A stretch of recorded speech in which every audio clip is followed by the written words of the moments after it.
कमलनाथ के गढ़ छिंदवाड़ा में इस बार रोचक मुकाबला होने वाला है। बंटी साहू बीजेपी से हैं तो कमलनाथ स्वयं विधानसभा चुनाव लड़ रहे हैं।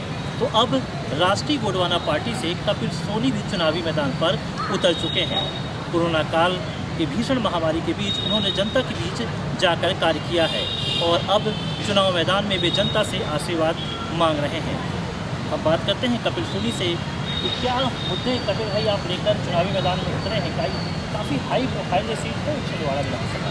जी हाँ, बिल्कुल ये हाई प्रोफाइल सीट हमारी छिंदवाड़ा कहलाती है। और जहाँ तक मैं अगर छिंदवाड़ा की बात करूँ तो ये आदिवासी बहुल्य क्षेत्र कहलाता है हमारा। यहाँ पे 43 सालों से माननीय कमलनाथ जी एक तो विधायक हैं, उसके पहले वो पूर्व सांसद रह चुके हैं, पूर्व मुख्यमंत्री भी वो रहे हैं। लेकिन आदिवासी विकास के नाम पे यहाँ पे कुछ भी नहीं है। सिर्फ शहर में आपको विकास दिखता है।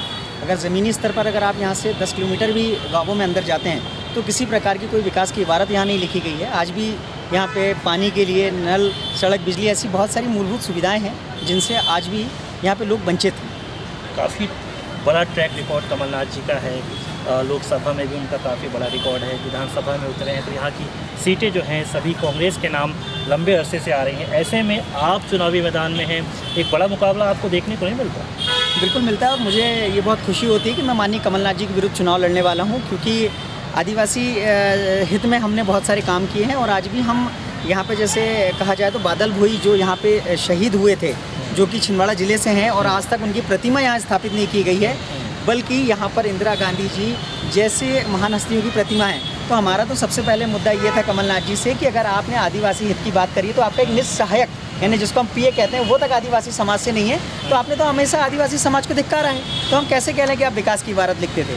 चूँकि बंटी साहू जी ने जब पिछला उपचुनाव हुआ था उसमें 25,000 वोटों से वो हारे थे बंटी साहू जी। और उसमें भी एक चीज़ ये थी कि जहाँ कमलनाथ जी मुख्यमंत्री बन चुके थे। तो मुझे ऐसा लगता है कि कमलनाथ जी अगर मुख्यमंत्री बने थे और छिंदवाड़ा जिले का विकास किए थे तो कम से कम उन्हें 1 से 1.5 लाख वोटों से जीतना था, ना कि मात्र 25,000 वोटों से।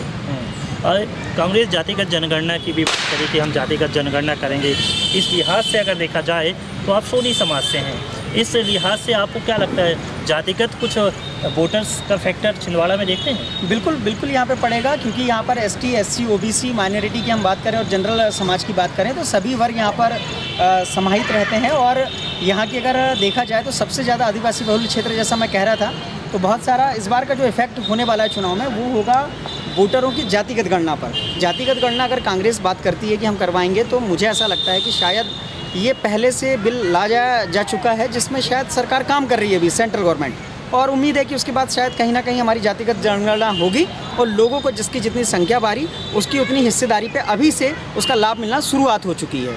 गोंडवाना गणतंत्र पार्टी की बात करें या आपकी राष्ट्रीय गोंडवाना पार्टी की बात करें, ये आदिवासी फैक्टर्स के पे काफ़ी प्रभाव रहता है इनका। तीसरे नंबर पे कई जगह पर आती हैं, दूसरे नंबर पे भी आती हैं। आपको क्या लगता है ये जो आदिवासी वोटर्स है क्या असर डालेगा पूरे छिंदवाड़ा ज़िले में? देखिए, इस बार जो समस्त मतदाता बंधु हैं वो सब जाग गए हैं और उन्होंने ये बिल्कुल प्रण ले लिया है कि इस बार छिंदवाड़ा में एक नया इतिहास वो रचेंगे। और जहाँ तक गोंडवाना गणतंत्र पार्टी हो, अखिल भारतीय गोंडवाना हो या हमारी खुद की राष्ट्रीय गोंडवाना पार्टी क्यों ना हो, ये दमखम के साथ अपना चुनाव लड़ती है। और आदिवासी मतदाताओं के बीच में अब ये चीज़ जा चुकी है कि गोंडवाना पार्टी भी कोई है जिसमें समाज हित की बात की जाती है, जिसमें शायद कोई भी समाज हो वो सभी अब हमारा सहयोग कर रहे हैं। और हमारा ये प्रयास है कि जन जन को जो मूलभूत सुविधाएँ हैं वो हम उपलब्ध करा सकें। कपिल भाई, आपने कोरोना काल में जन सेवा की, उसी को माध्यम बनाकर अब आप राजनीति में उतरना चाह रहे हैं। क्या भीषण काल आपने देखा था जब सेवा करते हुए?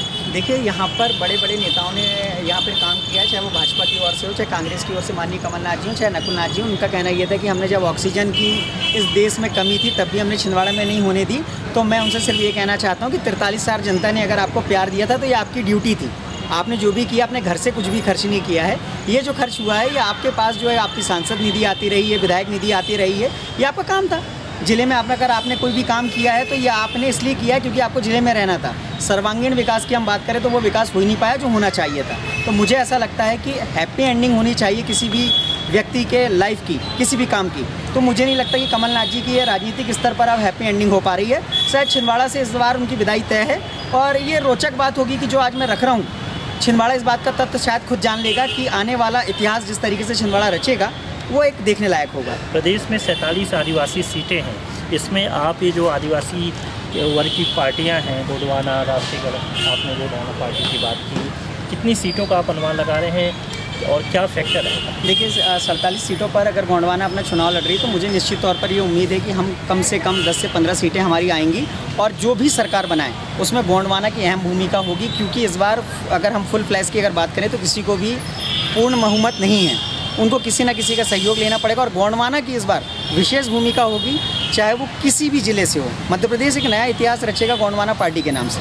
तो युवा समाज सेवी है कपिल सोनी, जो चुनावी मैदान में है छिंदवाड़ा विधानसभा से। अपने कार्यों को लेकर वे चुनावी मैदान पे हैं। उन्होंने कहा कि कोरोना काल में मैंने सेवा की, मैं जनता की सेवा करता हूं, इसलिए जनता के पास राजनीति के माध्यम से वोट मांगने जा रहा हूं। मुझे पूरी उम्मीद है जनता मुझे सहयोग करेगी। कैमरा पर्सन संदीप मनवारी के साथ विवेक तिवारी, पंजाब की सिटी छिंदवाड़ा। हमसे जुड़े रहने के लिए हमारे YouTube चैनल को सब्सक्राइब करें और नई वीडियो की नोटिफिकेशन के लिए बेल आइकॉन को दबाएं। अगर आप ये वीडियो Facebook पर देख रहे हैं तो लाइक जरूर करें और ज्यादा से ज्यादा शेयर करें। धन्यवाद।